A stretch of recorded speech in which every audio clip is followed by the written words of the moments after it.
আসসালামু আলাইকুম। আমরা তো আর কোনো সাংবাদিক না, ঠিক আছে, একটা মনের কথা আর কি শেয়ার করার লেগে আইলাম।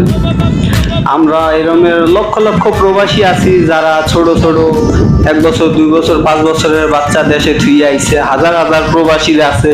যে দেখেন কত রোদের ভিতরে আমরা কাজ করতে আছি।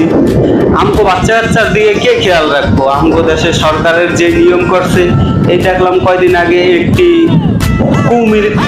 কুমিরে একটা কুত্তা খায়া ফেলানোর কারণে এক হুজুরকে পুলিশ গ্রেফতার করছে। আবার এই যে দেখলাম বাচ্চা বাচ্চা এই যে মারে ফেলাইতেছে, দর্শন করতেছে, এই বিষয়ে কোনো রিয়াকশন নাই, কোনো আইন কানুন তেমন করা নাই।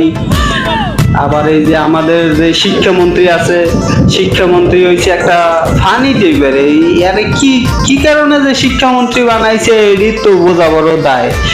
দেখা যায় হ্যাঁ এক জায়গায় যায় বলে তোমরা কার রাজনীতি করবা, তোমরা কার দল করবা, তোমরা আর্জেন্টিনা করবা, তোমরা ব্রাজিল করবা।